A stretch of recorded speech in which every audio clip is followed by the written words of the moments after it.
The frost on his collar has gone soft under my palms before I even register the angle. That is always the first sign a body is ready for me. The rime turns from crust to down. A sort of held breath in the ice, and I flatten both hands against Colonel Marshal Fenn's shoulders, the way Vel taught me. Thumbs finding the blades, fingers spread along the clavicle, and press down to feel the give. There is no give. There should not be give. But there is a wrongness under the no give, a fraction of rotation in the left shoulder, that my palms catch before my eyes do. The way I have always been trained to read a body, hands first, mind after, eyes last of all to confirm what the hands already know. I sight down across both shoulders to the sternum, to the setting of the chin above it, and something in the line displeases me before I can say what. A finger's width, that's all. The left shoulder sits a finger's width forward of where it sat when I turned this bay 3 nights past. When I set every one of the Draith garrison's honored dead into the fixed attitude with these same hands and stepped back satisfied. I tell myself I misremember, it would not be the first time. The fixed attitude is not a single locked shape, there is tolerance in it, a permitted breadth of variance between one body and the next, depending on how the frost has laid into the joint. How the tendons set before the cold took them all the way down. Thomas Vel drilled that into me for 2 years before he trusted my hands alone in this vault. The attitude is a range, mirror, not a rule, and you will learn its edges by feel before you learn them by eye. So I do what 2 years of his hands over mine taught me to do. I brace my knee against the plinth stone lip, get my weight behind my palms, and I push. The joint resists. It resists the way frozen tissue resists, that particular cold stiffness that has nothing pliant left in it, no live muscle to argue with me. Only the honest, dumb weight of a man who has not moved in decades and is not moving now, except at my insistence. I feel the resistance climb through my wrists as I work the shoulder back through its narrow arc. Feel it peak, and then release, all at once the way it always does, like breaking a thin plate of lake ice underfoot. And the shoulder comes home. I hold it there 3 full breaths, the way the rite specifies, my palms flat, until the cold of him has climbed all the way up into my own fingers, and I know, without looking, that it has set true again. I step back. I look anyway, because looking is also the right, and Fenn lies as he has always lain. Chin lifted the correct 4 degrees toward the vault's northern dark, shoulders square to the long axis of the bay. Hands folded at the sternum, in the grip that Vel called the soldier's own patience. Colonel Marshal Aldrich Fenn, highest ranked of the honored dead, laid nearest the central strut, because rank is laid nearest the strut. That has always been the order here, and he looks, now, correct. I flex my hands. The cold has gone deep enough into the knuckles that they ache in that clean, familiar way I have stopped minding after 4 years of nights like this one, and I tell myself the wrongness I felt was mine. Not his, a slip of memory, a hand that measured against yesterday's habit instead of tonight's true. The kind of small error the doctrine of repose exists to catch before it compounds into something worse. That is the whole of my office. I check the correctness of the dead so that no one else has to wonder whether their fathers and their marshals lie as they were laid. I have never, in my whole service beneath this shrine, found a posture wrong. I say that to myself now, standing over Fen with my palms still faintly printed in cold against his shoulders. And it settles something in my chest that I had not noticed come loose. A slip of memory. Nothing more. I have corrected worse drift than this, from bodies further gone than his, a hip rotated by settling stone, a wrist unclasped by some vibration off the shrine's bells above, and each time the fault traced back to the rock, or to the frost, or, twice, to my own tired hands measuring careless, never to the dead themselves. The dead do not do anything. That is the entire comfort of this vault. And the reason I can stand alone in blue lamplight among 300 honored corpses and feel nothing but the good clean ache of careful work. They hold whatever attitude I set them in, patient as the stone that cradles them, and they do not move again until I move them. I rub the cold from my palms, breathe out a plume that hangs a moment in the frozen air above Fen's folded hands, and turn toward the next plinth down the bay, already reaching for the habit of the count, already letting the old rhythm of the rite carry me on, before I let myself think too hard about the print my thumbs have left. Still visible, still faintly sinking, in the rime along his collar. The cold comes up through my knees before it reaches my hands, and I let it, the way Thomas Vell taught me, stand in it. Don't fight it. Let the vault tell you what it is, before you tell it what to be. I straighten from Fen and step back along the central aisle, and the frost fur along the cooling coils breathes its faint white exhale against my sleeve. Soft as combed wool, cold as the inside of a bell, it has grown thick again since I last scraped it. I will scrape it again before dawn. That is the shape of the night, always. Small maintenances, small corrections, the vault holding itself at the exact point between rot and shatter, and me, the hand that keeps it there. Blue lamplight sits low along the walls, banked in glass cressets that never brighten and never quite go out, and it lies over the ranks of the Draith garrison like something poured rather than lit. Under it, the honored dead look less like men laid down, and more like men listening for something, chins level, eyes shut. Palms stacked one over the other at the sternum in the fixed attitude, the correct attitude, I remind myself, and my hand still remembers the give of Fen's shoulder joint under it, that cold resistance, iron in a sleeve of meat, and yielding by the width of a knuckle before it stopped. That is normal. Frozen tissue does that. I have felt it 1,000 times, and it has never once meant anything but frost and time. I move down the bay, the way Vell first walked me down it, when I was new enough that my palms still trembled touching the dead, and he had to still them with his own hand over mine. Chin level, he'd say, not to me exactly, more to the room, the way he said everything, as if the vault itself needed reminding as much as I did. Chin level, shoulders square to the strut, not square to the wall, mind the wall lies, the strut doesn't. Palms stacked, weight of the top hand resting, not gripping. He'd walk his fingers along a trooper's collarbone like he was reading a line of Imperial script raised in the flesh. And where it did not read true, he corrected it with 2 fingers, and no more force than closing a book. I do it the same way now without deciding to.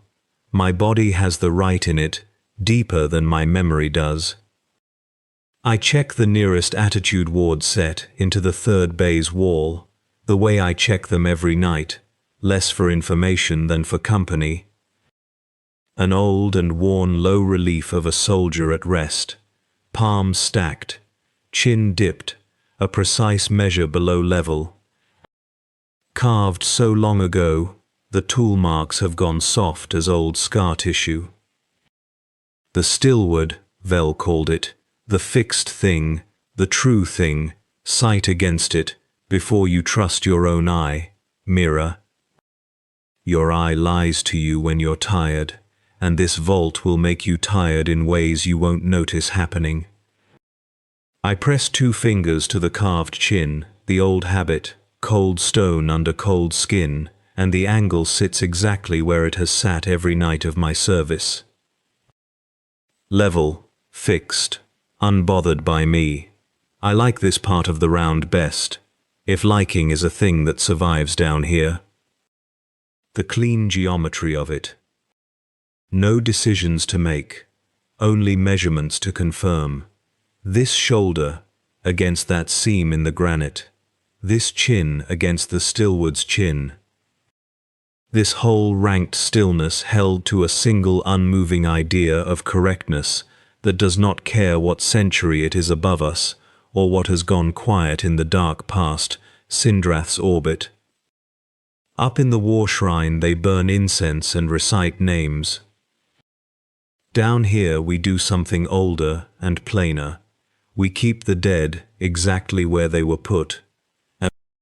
Because a soldier who held his line in life should not be seen to break it in death, and because, Vel again.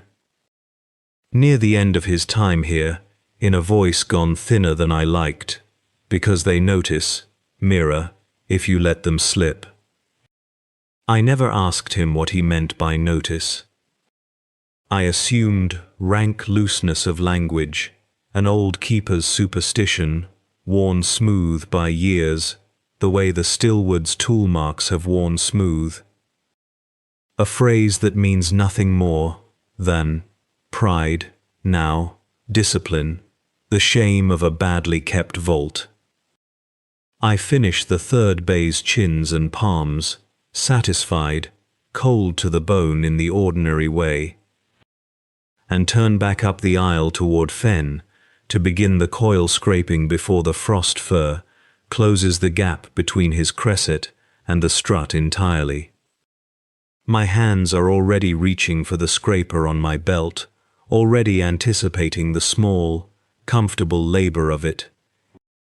When my eyes go to his shoulders out of nothing but habit, the same habit that has carried me through 4 years of nights exactly like this one, and stop.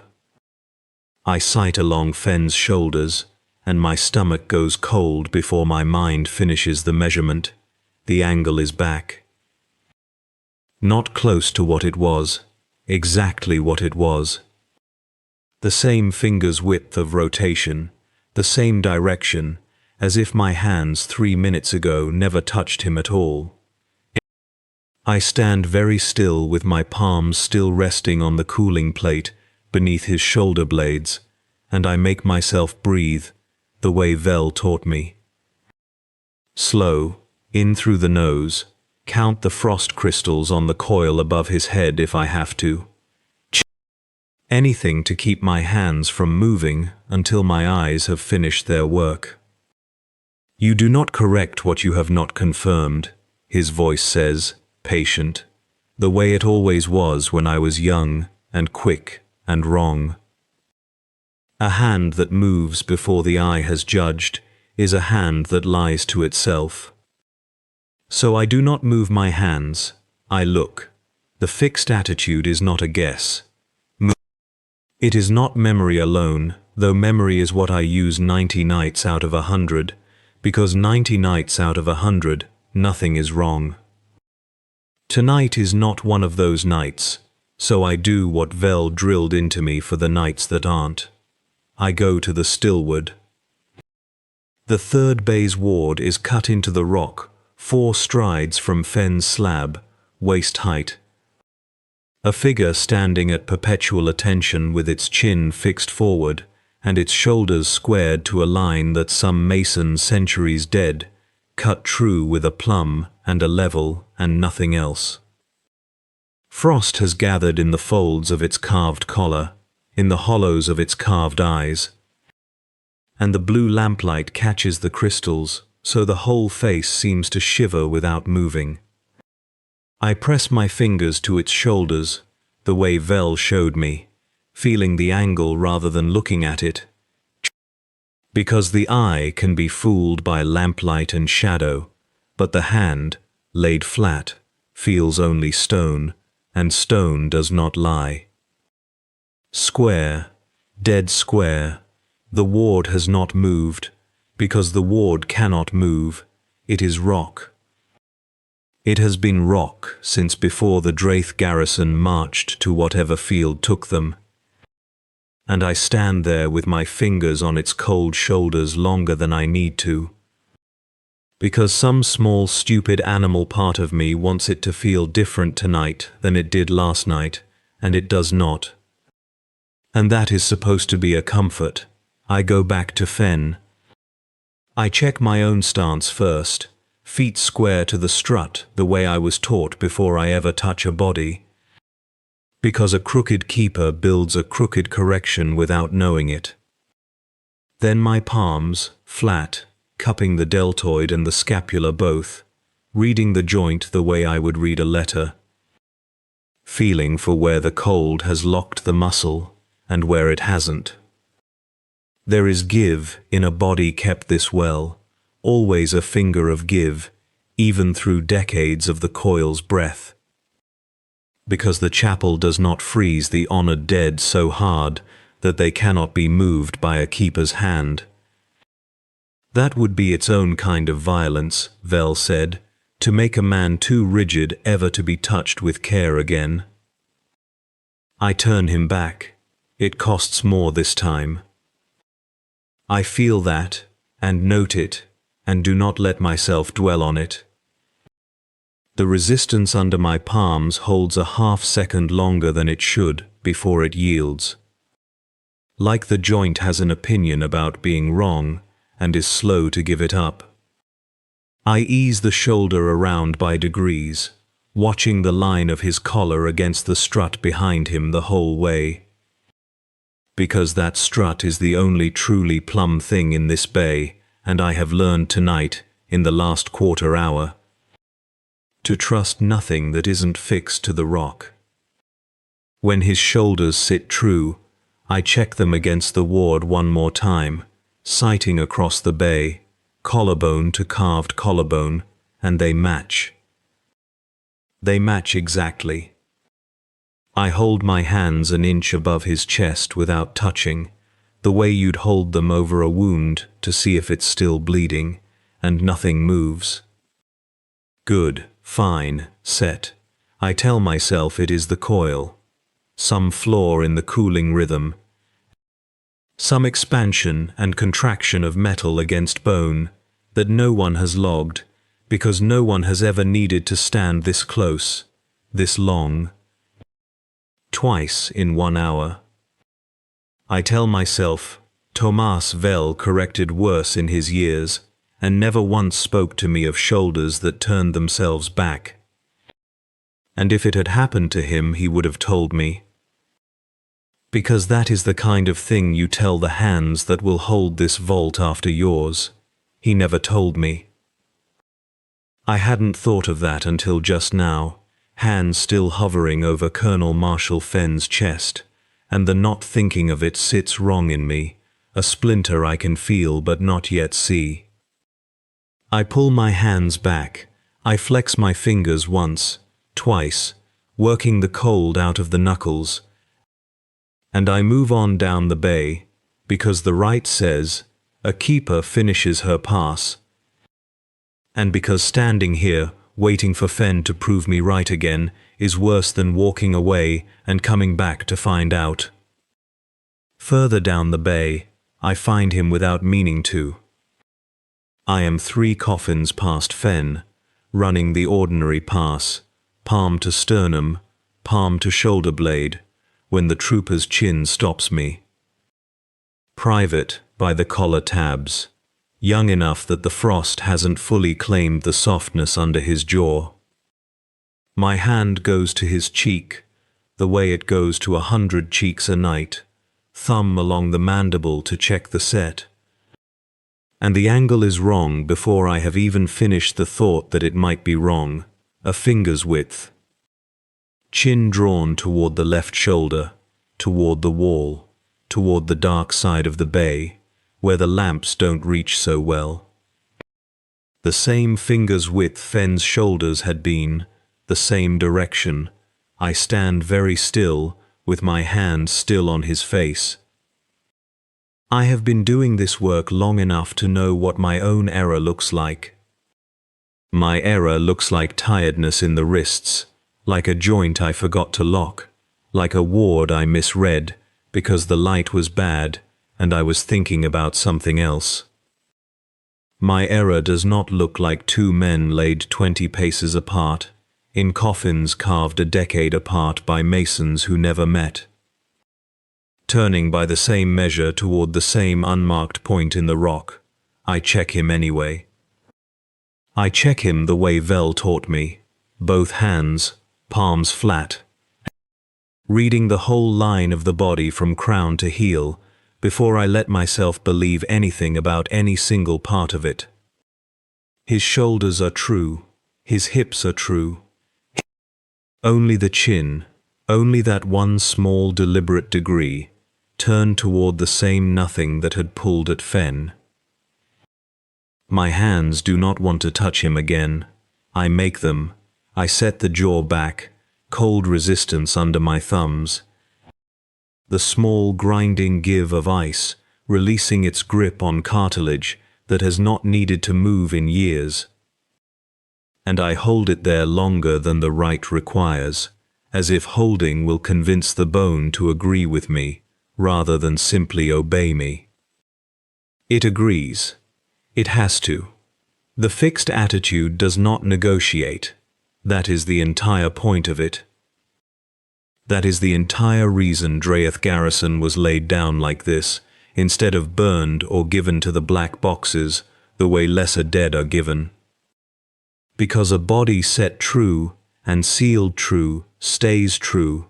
That is the doctrine, that is the promise the vault makes to every man in it. And I have never once in my service had to ask the promise to hold. I am asking it now. I stand back from him, and I do not write this down as my mistake, not in my head, not anywhere, because I already know it is not that. Something in me has stopped reaching for the explanation where I am careless, and started reaching for the one where I am correct. Where I have read both bodies exactly right, twice, with the only two hands trained well enough in this vault to read them, and where the wrongness is not in my grip but in the men. That is a worse thought than tiredness. I let myself have it anyway, standing there in the blue light with my breath fogging out slow between the coffins. Because the alternative is worse still, that I have started failing at the one thing I have never failed at. On the one night it matters that I don't. I look down the bay. Rows of them, fixed and quiet, frost fur, furring the coil pipes along the ceiling in soft grey teeth.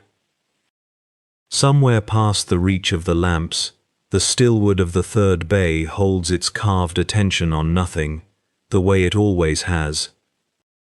The way I was taught to trust that it always would.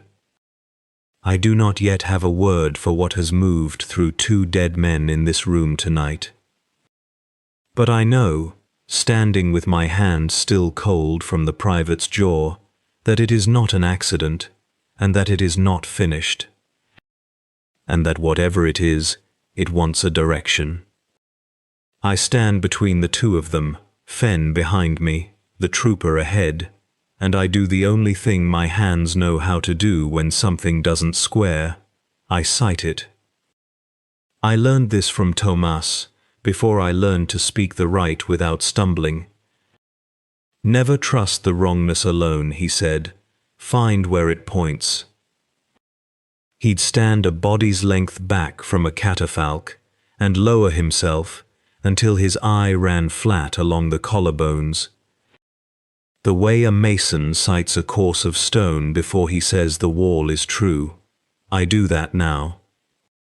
I drop to a crouch at the trooper's slab, forearms braced on my knees, and I lay my sight line along the turned chin the way I'd lay it along Fenn's shoulders if he were still holding his wrong angle for me. My eye follows the jut of bone past the trooper's ear, out into the vault's cold air, and it does not waver or drift the way a coincidence would. It holds, it goes somewhere. Then I go back to Fenn and do it again, forearms on the lip of his slab this time. Eye level with the ridge of his collar where I set it right, not a quarter hour ago, and where it has already, impossibly, come untrue. And I feel my stomach go small and hard, because the two lines do not almost agree. They agree exactly. I could lay a rule between them and not find the width of a hair. I have never in my service watched two dead men aim at the same place. There's a discipline to what happens in my chest when something like that lands. I was trained to swallow it, catalogue it. Keep the hands working, and I do that now, but slower than I'd like. My breath catching somewhere behind my sternum before I make myself let it out. I do not have a word yet for what kind of wrongness agrees with itself twice. Error doesn't agree with itself. Error wanders. This does not wander. I need a fixed point. That's the next thing Tomas's voice gives me, unbidden, the way it always surfaces, exactly when my own thinking runs dry. You don't trust your eye against your eye, girl. You trust it against the room. The room doesn't lie down, and it doesn't forget its shape.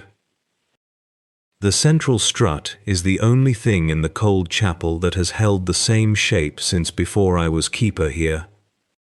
Since before Tomas was keeper here, for all I know, a black spine of old ironwork running floor to vault ceiling at the bay's center, thick as a man's thigh, furred right now in the same frost that beards the coils.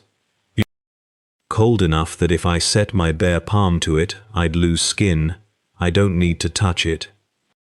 I only need to hold it in my eye at the same time as the two lines I've just cited. The way you hold 3 points to true a wall, and when I do, when I let the trooper's chin line and Fenn's shoulder line both run forward in my mind until they cross that black spine. They don't cross it level with each other, they cross it at the same height. The same degree, off the strut's true vertical, canting away from it in the same lean. Like two men in a dark room who have agreed without speaking on which way is important. I mark it. I don't decide to mark it exactly. My body just does what marking is. The way I've marked true angles against that strut 1,000 nights running, an unconscious notch cut somewhere behind my eyes, there, that height, that lean. That's the line. It sits in me now, the way a held breath sits, waiting on the exhale I haven't given it. I straighten up too fast, and the blood swims out of my head for a second, and in that swimming dark I think, this is not two accidents finding the same excuse. This is one thing, reaching through two men and touching the strut to know where it's pointing from. I don't like that I thought it in those words. I don't like that no better words come to replace them. The cold in the bay feels different standing here than it did an hour ago. Not colder. The coils haven't so much as ticked. But closer somehow, pressed nearer to my skin than frost-cooled air has any business being. I look down the row of slabs toward the third bay's wall, toward the carved shape set into the stone there that I have not looked at properly all night, because I have never needed to. Tonight, I think I need to. Tonight.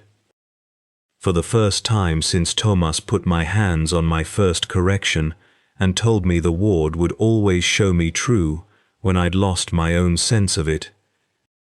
I want that carved face in front of me, the way a drowning woman wants a shoreline.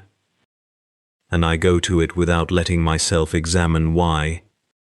My palms already half raised in the old habitual reach for reassurance before I've reached the wall at all. She goes back to the stillwood, the way I go back to my own reflection in a blade before a cut. Not because the ward has changed, but because the ward is where the truth is supposed to hold still. So I go to it. I press my knuckles into the cold groove of its shoulder line, the carved angle Vel first put my hands on when I was 17 and didn't trust my own eyes yet. Here, he'd say, guiding my palm along the stone. This is what true looks like when nothing is asking you to feel otherwise. The ward's chin is set high and fixed. Its carved gaze, driven into the rock, at the angle the old masons meant for every dead soldier in this bay to answer to, forever, without deviation. I have run my hand along that jaw 1,000 nights, and felt nothing but granite, doing what granite does, staying. Tonight, I run my hand along it, and I do not feel stillness. I feel attention. It is a small thing, and I want it to be nothing. The carved eyes have always faced the wall's inner dark, toward the strut, the way every ward in the chapel faces. That's the whole architecture of the room, eyes bent toward the fixed point, so a keeper can true herself against it. I have never once thought of that gaze as looking at anything.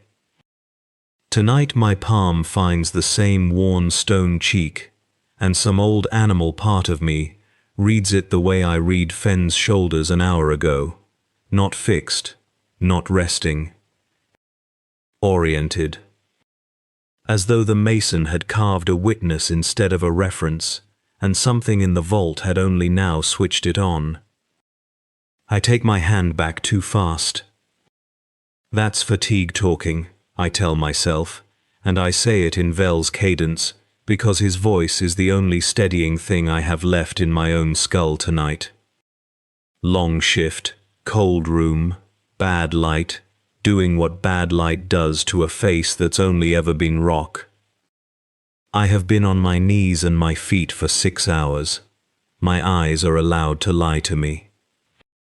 My hands are not, and my hands are what I trust, so I go back to my hands. I go back to Fenn, 3rd time. I set my palms to his shoulders, the way I've set them every night of my service. Testing for the give of a joint that shouldn't give at all, cold-locked, honored, done with wanting anything.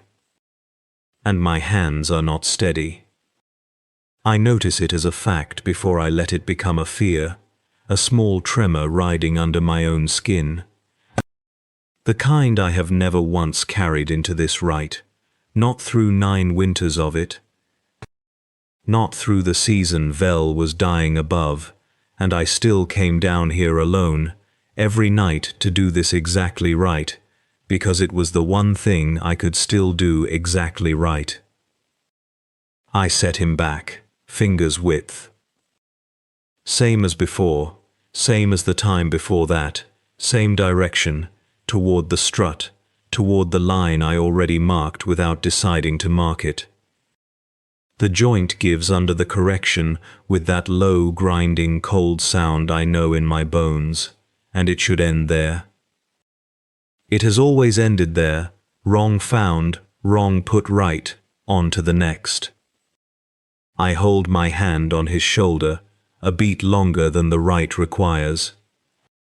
I am waiting, I realize, to feel it move again under my palm, not checking, waiting. As if some part of me already believes the correction won't hold, has already stopped believing my own hands are the last word in this room, and is simply waiting to be shown right. The Stillwood's carved face is behind me now, and I don't turn to look at it, because I don't want to find out what my body will do if I meet those stone eyes and they seem, again, to be listening toward the same dark I've just marked against the strut. I tell myself I've checked enough for one man tonight. I tell myself the right says to move on when the posture holds. I tell myself several true and useless things, and then I take my hands off Colonel Marshall Fenn and go to start the pass properly, bay by bay. Because if this is happening to more than two of them, I need to know it with my palms and not with whatever is crawling up under my ribs and calling itself instinct. I go to each body in turn, not letting my eyes skip ahead the way they want to. The next in the row is Trooper Osek, laid 4 cots down from Fenn, and I open my inspection the correct way. Both palms first to the sternum, to confirm the frost has sealed clean, then out along the collarbones, out to the shoulders, out to the angle of the jaw. Osek reads true. I hold there a second longer than the right asks, waiting for the wrongness to announce itself, and it doesn't, and something in my chest loosens that I hadn't known was clenched. Then Corporal Haas, 2 down from him, I do the sternum, the collarbones, and stop. His chin has gone the same small distance as Fenn's shoulders did, the same finger's width, the same direction, and I know it before I've finished framing the thought, because my hands already know the shape of the wrongness now. They've been taught it twice by Fenn's cold joint, and they recognize it here, the way they recognize the carved grooves of the Stillwood's brow.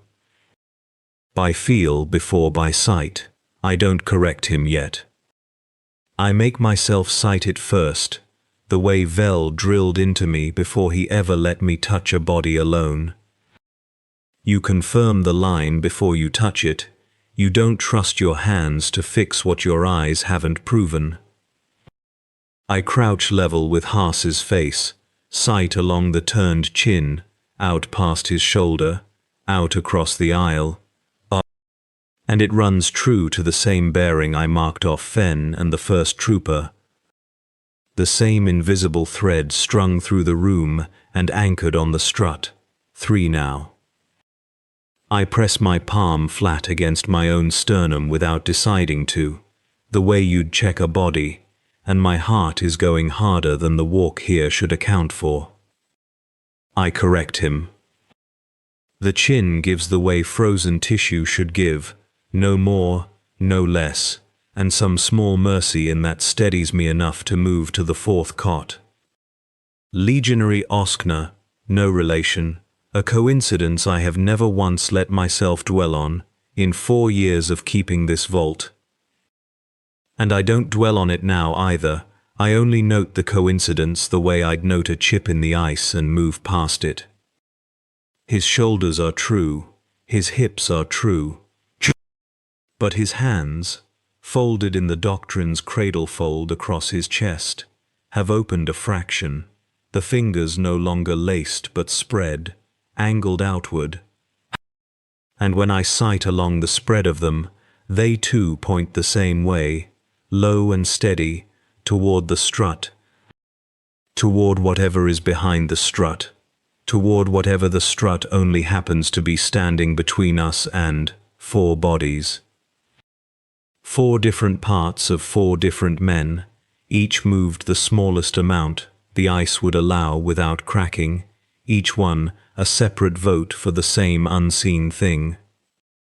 I stand in the aisle, and I do the arithmetic I don't want to do, not lifted.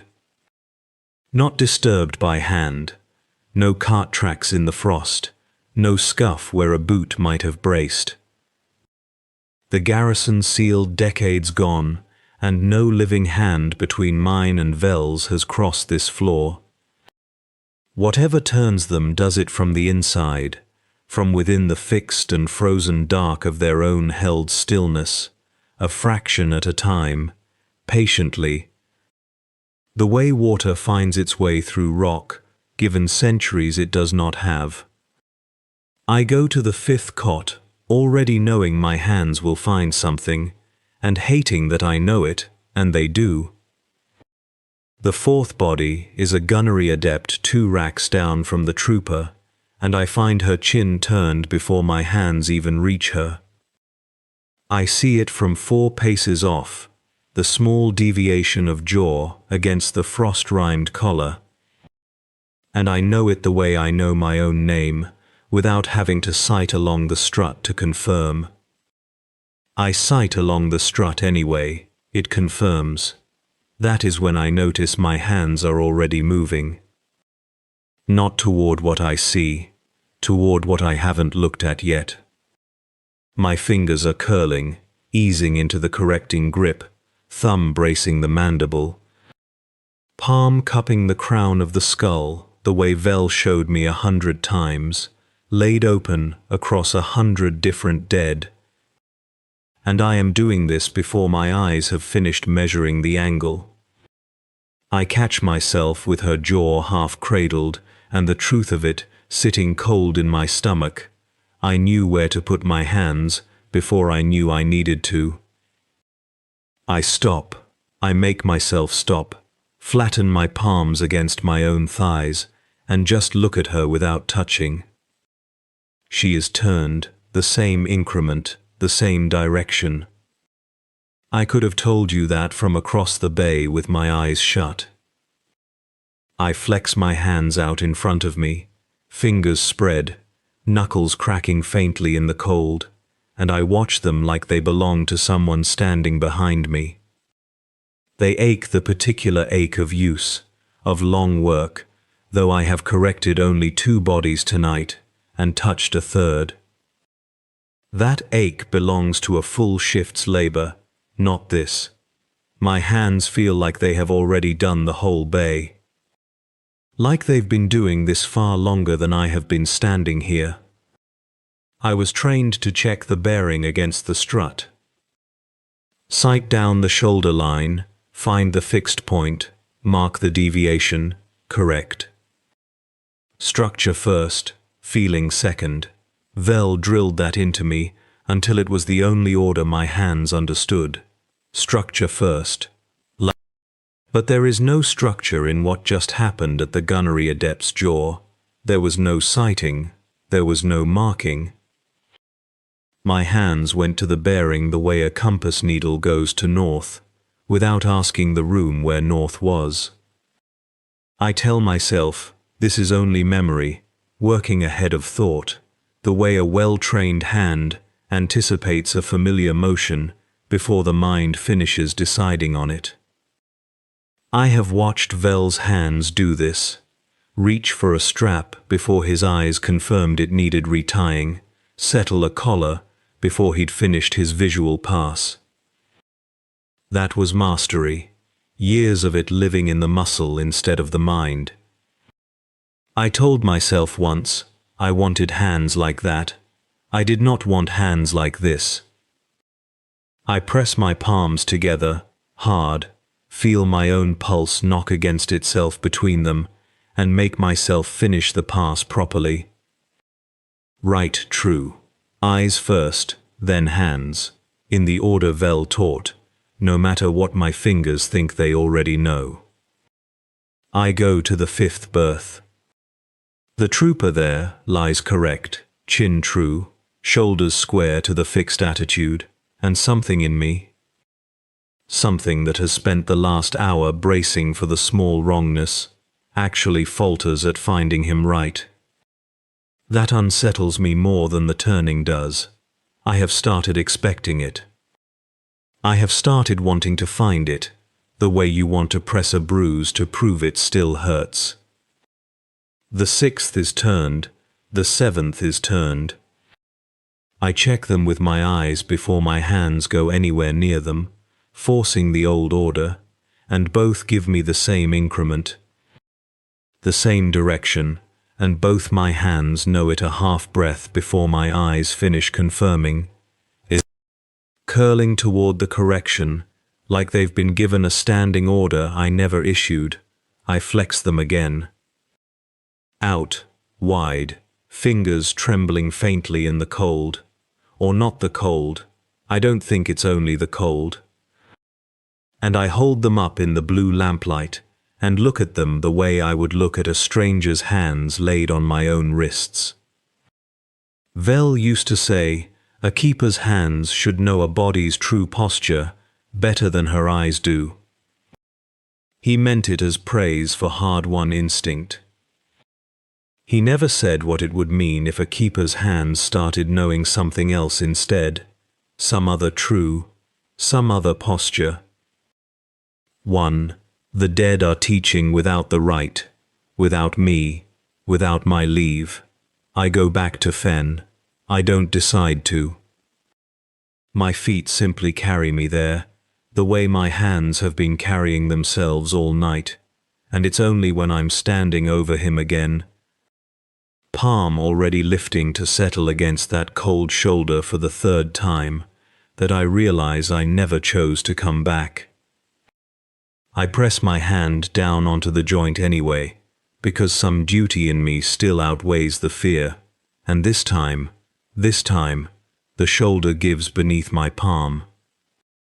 I flex my fingers until the joints crack faintly inside the gloves, and the sound steadies me for exactly as long as it takes to walk the 4 paces back to Fen. His shoulder is where I left it. I know this before I touch it. I can see the line of the pauldron seam sitting true against the frame of the bier. The small dent in the frost fur, where my palm pressed last time. Good. Correct. I set my hand down anyway, because the rite says, you confirm with the hand, even when the eye has already told you. And because some very old part of me does not want to stop touching him until I am sure. The cold comes up through my glove the way it always does, a flat, patient cold with no give in it. The cold of a thing that has finished changing and will not change again. Fen has had that cold for decades. I have set my palms against 100 shoulders like his, and felt only that, the honest resistance of tissue and bone that the coils have made into something closer to stone. It is a good cold. It is the cold the rite promises. Under my palm, his shoulder gives. Not much. Less than the width of the turn I have already corrected twice tonight. But it gives, the way wet rope gives before it takes the strain, the way a held breath gives, at the very end of holding it. And for one long moment, I do not understand what I am feeling, because I have never felt it before in this vault, in this duty. In all the years Vel spent putting the shape of correct resistance into my hands, one dead shoulder at a time. I press again, harder, the way you press to be sure you are not imagining a fault in the ice. It resists me back. That is the wrongness, the whole of it, distilled down into a single fact my palm understands before my mind will accept it. Dead cold does not resist in a direction. Dead cold pushes back evenly, everywhere, the way a wall pushes back, because it has no intention left in it, no more say in the matter than the strut or the stone. What is under my hand now pushes back unevenly. It pushes back toward the turn. I press him square and true along the line Vel taught me. And the shoulder answers me not with the flat news of ice, but with the particular, directional stubbornness of something bracing. Something bracing to be turned again. I take my hand off him. I do not decide to. It simply is not touching him anymore, and I am standing with it half raised in the blue light. staring at my own palm, as though the wrongness might have left a mark on the leather, some frost pattern shaped like intention. There is no mark. There is only the memory in the muscle, already indistinguishable from all the other memories my hands hold of this work, and that is somehow worse than a mark would have been. I have laid my palms on the honored dead of the Drathith garrison every night for longer than I want to count tonight. And I know the register of true cold, the way I know my own pulse, not as a thing I think about, but as a thing I would notice the absence of before I noticed anything else. This is not the absence of it. This is a second thing sitting inside the first thing, wearing its temperature, using its stillness as a kind of cover, and my hand found it before my mind agreed to look. I make myself set the shoulder right a third time. My fingers know the angle without checking the stillword, without checking anything. They have done it enough times tonight that the correction has become its own small liturgy, in and back, in and back. And I hate how easily they do it now, how little instruction they require. I brace my forearm along his and push, and this time I will write this plainly, because plainly is the only way I can bear to have felt it. This time it comes back to true, not like ice, yielding to a hand, but like an arm, yielding to a stronger one. Reluctant, aware of me, I step back from the bier, with both hands closed at my sides. And the blue lamplight sits on the frost fur same as it has all night, indifferent, and the coils hum their same low mechanical hum. And none of it looks changed. Only my palms have changed. Only what they know has changed. I look past Fenn's shoulder to where the central strut runs up through the vault's spine, iron under its rime. The one thing in this chapel that was never laid, never turned, never meant to hold any attitude at all beyond straight. If the bearing is a true line, and my hands have just told me, in the only language they have, that it is a true and living line, then it must sit against that strut, the way every other measure in this vault sits against it, has always sat against it. The whole time I thought I was the one doing the measuring. I put my hand on the strut to steady myself, and the iron is exactly as cold as iron should be. And I could almost weep with how much I need that to be true. My palm is still wrong from him. That give in Fenn's shoulder sits in the meat of my hand like a struck bell, and I don't have a name for it. So I do the only thing I have ever done with a wrongness I can't name. I go to the strut and I true it. The way Vel taught me to true anything, hand over hand, patient, starting from the base. The central strut runs the spine of the cold chapel, floor to vault ceiling, a black iron rib sheathed in frost, so old it has gone glassy. And it is the one thing in this room that has never been laid down, never been arranged, never needed a keeper's hand to keep it honest. It simply is where it is. That is why I was taught to check against it. That is why I go to it now. I set my palm flat to the iron at chest height, the way I'd set it to a shoulder, and I sight along the bearing I marked off Fenn, and off the trooper, the line my body has already half memorized without asking me. I walk my hand up the strut, an arm's length at a time, correcting my own stance at each rung of frost so the sightline doesn't drift. The way you true a wall by walking a plumb string up it, inch by inch, instead of trusting your eye from the floor. My breath goes to smoke ahead of my face. The frost fur furs my glove white at the second span, and I have to stop and pick it clear with my thumbnail before I climb higher, because a keeper does not let ice bridge her grip. Ice bridging the grip is how you lose the line. The bearing holds. That is the first wrongness of this part of the night. Not that it moves, but that it doesn't. Every span I climb, the angle sits exactly where it sat on the floor, as if the strut itself has been drilled true along it. As if someone plumbed this vault against that direction before they ever laid Fenn or the trooper, or any of the honored dead, into their attitudes at all.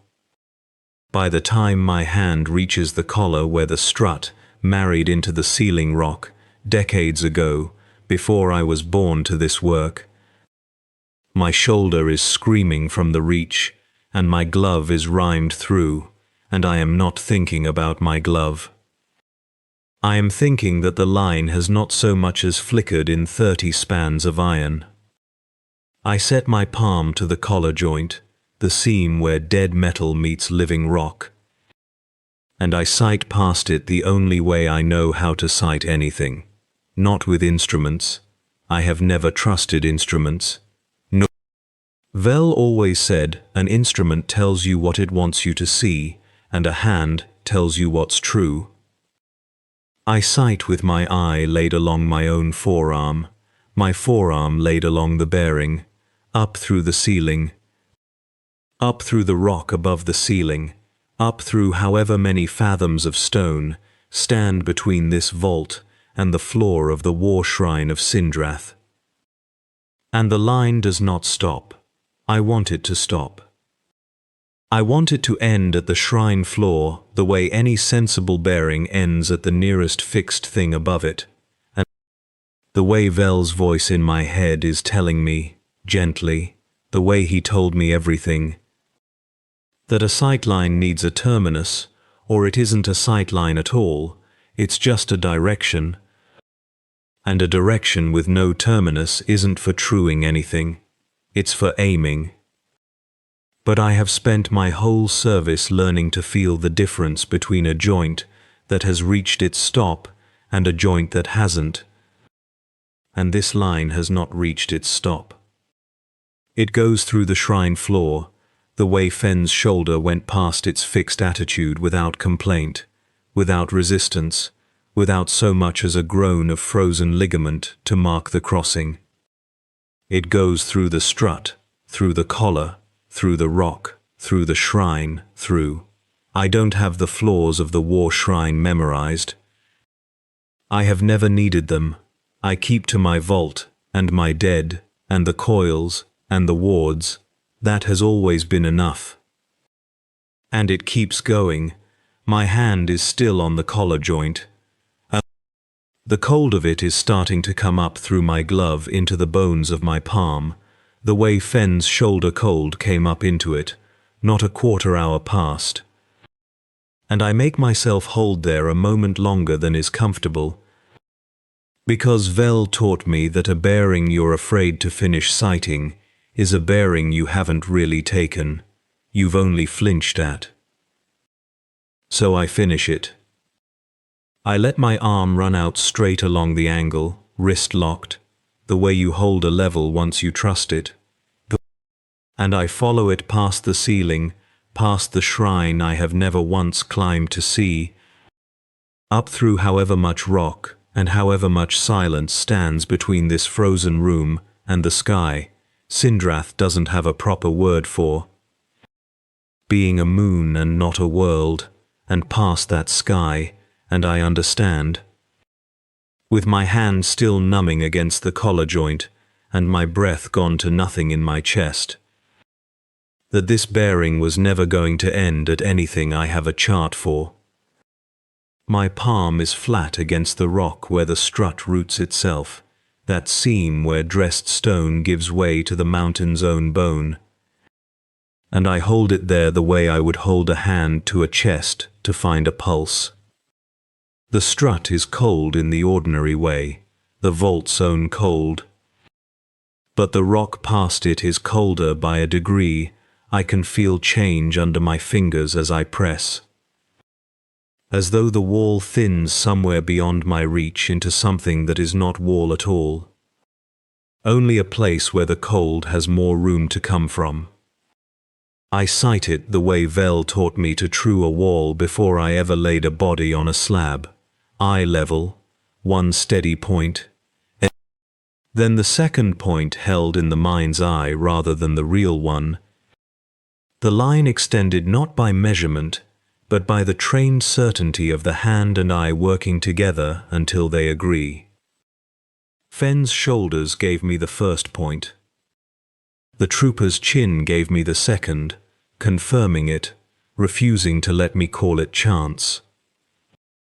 The strut is the third, the fixed thing, the thing that does not turn because it cannot, because it is stone and iron, and has no chin to angle, nor shoulder to twist, and yet even it feels complicit now.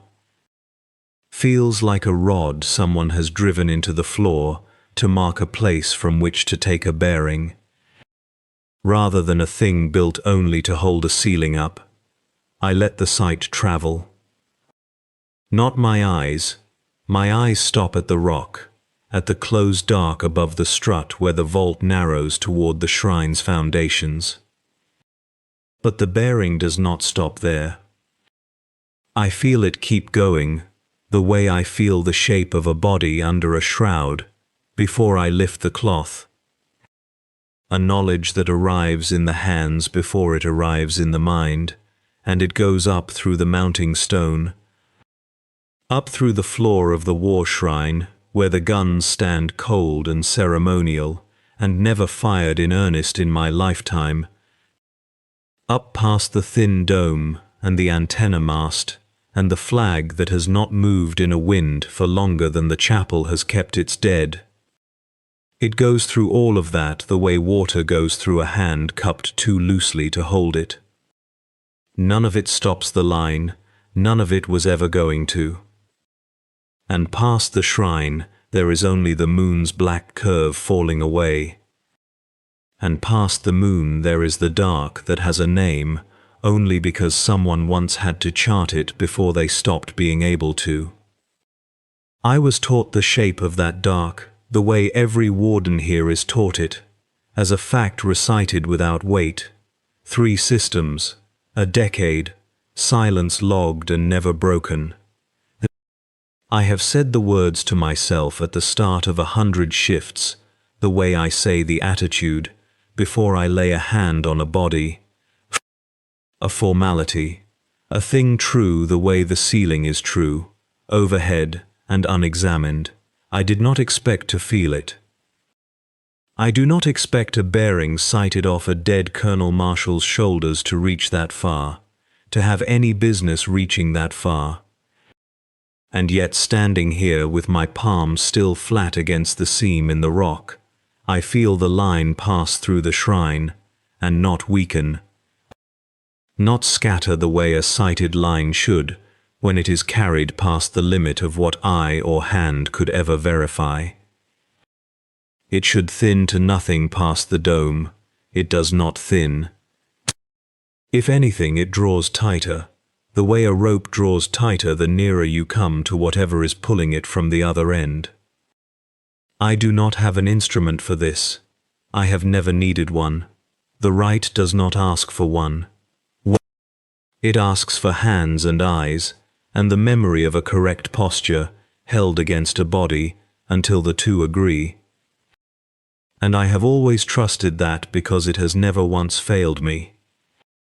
Not in all the years Vel spent shaping my palms to know true from false before my mind was quick enough to call it either.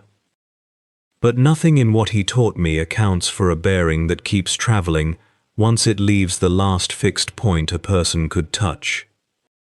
Nothing accounts for it going out past the shrine's own guns, out past the pale curve of this moon, out into that unanswered dark with the same unhurried certainty Fenn's shoulders had when they turned back to the exact wrong angle, a second time. As if a decade of silence out there were not an absence at all, as if it were only patience. I take my hand off the strut. The cold stays in my palm after, printed there the way the shape of a shoulder stays printed after I have held it too long. And I understand, without a chart, without an instrument, without one shred of proof I could set before any officer of the chapel, that this bearing was never aimed at anything logged.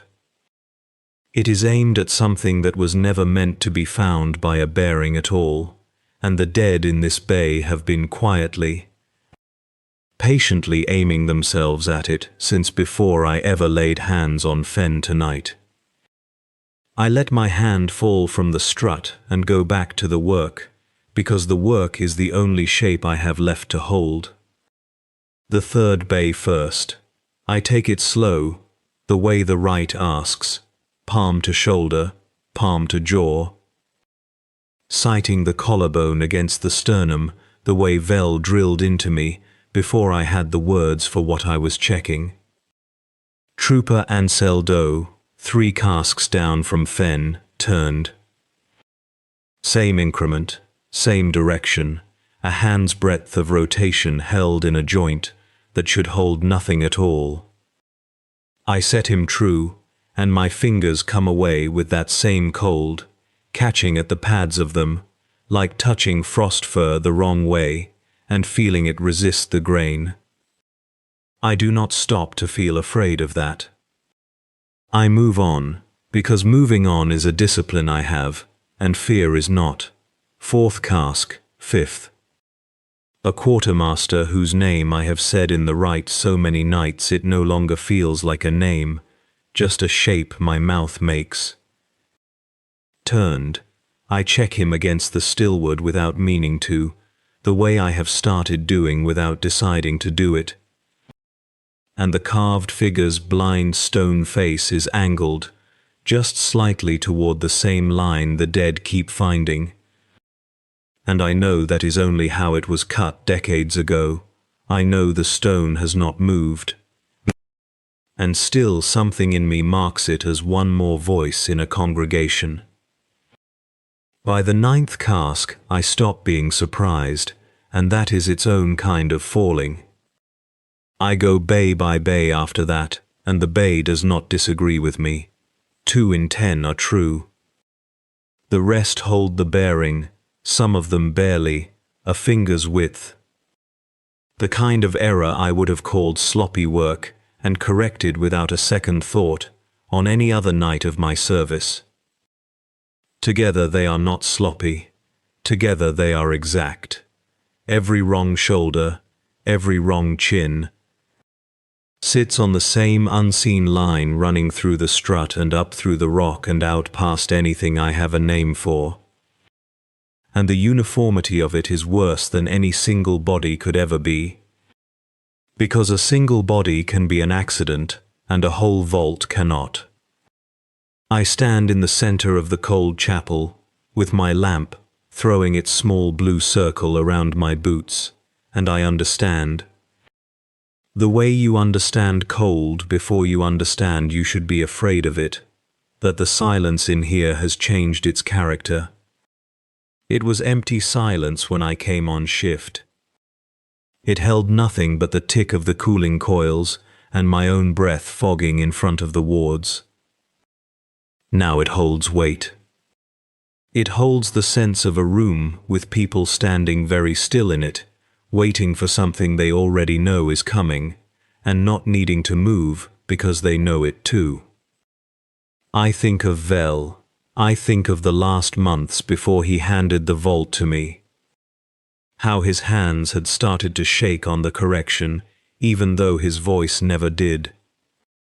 How he taught me the stillward and the strut and the bearing sight, with more care than any keeper needs to give a student who'll only be checking dead men's shoulders.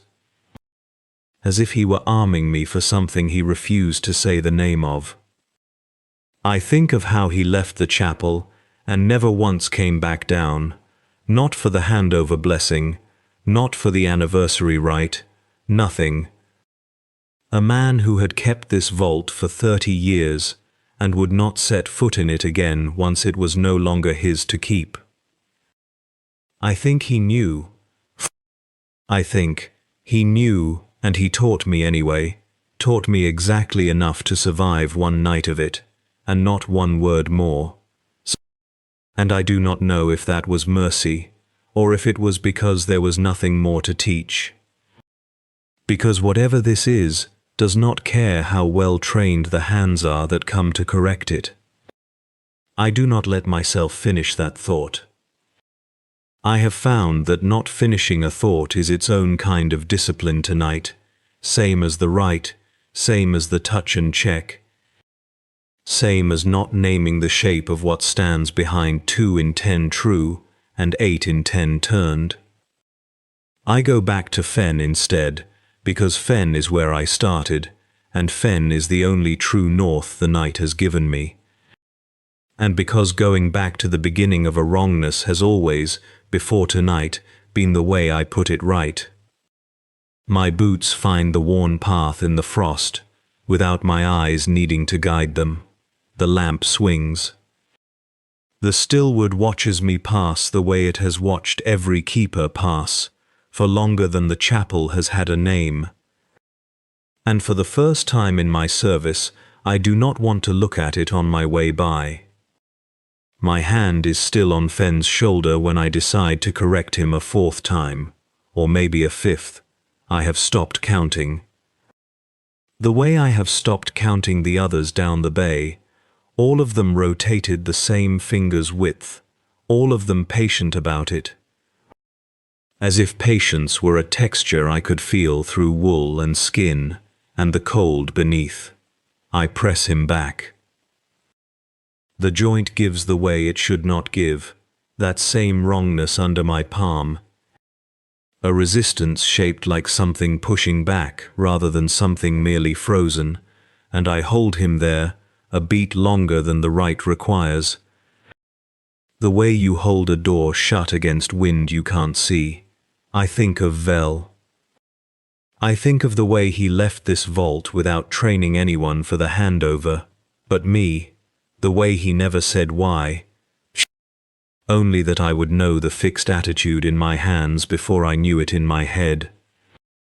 And I had always taken that as a compliment, the kind of thing a keeper says to the hand he trained well. I do not let myself finish the other thought, the one sitting just behind it, about why a man who loved this vault the way he loved it would leave the cold chapel, and never once, in the years since. Ask me how the dead were resting. I straighten up from Fen, and my shoulders do not straighten with me. I feel it before I understand it, a held tension along my collarbone that is not mine, not the ache of a long shift, but a set, a bearing, the way Fen's shoulders held their bearing before I put my hands to them. My chin has drifted. I feel the drift the way I feel a badly hung door, a fraction of give where there should be none. And when I go to correct it, the way I have corrected 40 bodies tonight, my hands do not know how to find true on myself. There is no still word carved into my own spine. There is no fixed point behind my own eyes to sight along. I reach for the strut. It's an old habit made suddenly urgent. The same motion I use to steady myself on the ice-slick floor when the coils breathe too hard and the frost fur lifts off the walls in a sheet, and my palm finds the cold metal and closes around it, and for one long moment that is exactly what it is, cold metal. My hand, the ordinary architecture of the room, reasserting itself against the shape my body was trying to take. I hold on. I hold on the way I have held 40 shoulders and 40 chins tonight, forcing each one back to the attitude it was laid in. The attitude some greater hand decided was correct before either of us existed. And I understand for the first time all night what that forcing must have felt like from the other side. Not violence. Not even resistance, not really. Just a small correction against a larger patience, over and over, until the larger patience wins by attrition, because it does not tire, and I do. The stillwood of the third bay is behind me. I don't turn to check my posture against it the way Vel taught me. I don't need to. I can feel its carved attention on the back of my neck, the way I have felt it building all night. No longer a reference. No longer a still point I check myself against, but a witness keeping count of how many times I've had to be reminded. I think, absurdly, of all the years I stood in front of it, reciting Vel's words in my head, chin level, weight through the heel. Shoulders square to the strut, as if it were teaching me the shape of correctness. I wonder now whether it was ever teaching me that at all, or whether it was only ever showing me the one shape this vault has been patiently arranging every body toward, and calling it correct because I had no other word to call it. My fingers are white around the strut. I can feel my own pulse through them, too fast for a keeper mid-shift, too fast for someone who has done this 1,000 nights running. And beneath the pulse, fainter, that other thing, not a heartbeat, not anything with a heart behind it, just a direction, patient and enormous. The way gravity is a direction and doesn't need to hurry.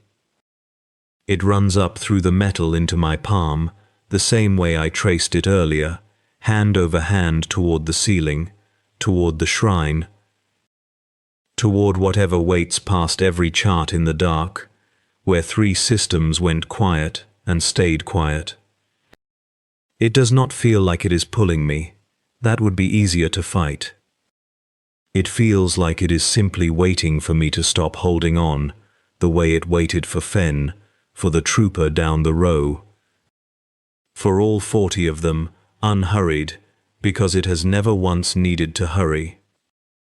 I grip the strut harder and tell myself that is enough, that a hand closed around cold iron is a fact my body cannot argue with, that I am the one keeper left in this chapel who still knows which way is true. I do not let go. I feel myself start to. My palm meets the strut's cold face, and I press until the metal bites back into the heel of my hand, until the ache is the only thing I can be sure belongs to me. Hold. That is the whole of the right now, the only correction left to make. Hold the way I have held Fen's shoulders 3 times tonight, the way I have held the trooper's chin, the way I was taught to hold anything that wants to turn and should not. The strut is warmer than the vault has any right to let it be, or my hand is colder. I cannot tell which, and for a moment, that not knowing is worse than anything I have found on the slabs. I sight along my own arm without meaning to. That is the part that undoes me, not that I look, but that looking is no longer a decision I make. It is a reflex my body performs on my behalf, the same reflex Vel drilled into my palms years before my mind agreed to it. Elbow, wrist, the long bone of the forearm, out to the strut, and past the strut, the way I sighted Fen's shoulders, the way I sighted the trooper's chin, out through the rock and the frost fur, and the shrine floor above and further, into whatever unlit country 3 systems went quiet inside and never answered from again. The bearing is still there. It has been there all night, patient as a held breath, and my arm is lying along it now like a needle finally let go of a lodestone. I tell my hand to push off the strut. I feel the telling happen, feel it form somewhere behind my sternum, feel it travel down through my shoulder, the way instruction always has. Vel's voice under it saying weight through the heel of the hand, mirror, not the fingers, and I feel the hand not obey. Not refuse, exactly. Just arrive somewhere else first. My grip is already loosening before I have finished deciding to keep it tight. The fingers uncurling one knuckle at a time, with the unhurried care I use on the dead. As if some part of me has already agreed to this, and is only now getting around to informing the rest. I look down at my hand doing it, and I cannot make it stop, and the strangest part, the part I will not have a word for, even if I live to try and find one, is that it does not feel wrong under my palm, it feels correct. It feels like the last quarter turn of a joint I have been forcing back to true all night, finally allowed to finish. My shoulders go next. I feel the give in them, the exact way I feel it in Fen's. That particular cold yielding that is not quite muscle and not quite frost. A resistance in a direction a living joint has no business resisting, and then, past that resistance, no resistance at all. My chin follows a breath later, tracking the same line my hand has already found, the same line the trooper's chin found. The same line every turned body in this bay has been holding since before I noticed the first one was wrong. I am not fighting it, and that absence of a fight is its own kind of scream, somewhere far down, under the calm. A scream I can hear the way you hear water moving under ice. Present, continuous, and utterly unable to reach the surface. The stillward is behind me now, or would be, if I still had a behind that meant anything, and I understand all at once. With the same wordless certainty my palms have always used to read a wrong posture before my mind caught up. That it was never a reference at all, it was a record. Someone carved it true only because they had already seen how many stop being true, and set it into the wall to keep count of what comes after, and I am becoming part of the count. Fen is a few feet away, laid the way I left him, the way I will not be able to leave him again. I want to reach him one more time. I want my hands on his shoulders one more time, setting him right, the small mercy I have given him 3 times tonight, and cannot give a fourth. I feel the wanting. I feel it, the way you feel a limb that used to be yours. My hand comes off the strut.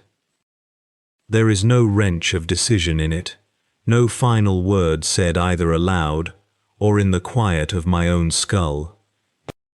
Only the same unhurried give I have felt under my palms, in every body in this vault, shoulder finding its new angle, chin following.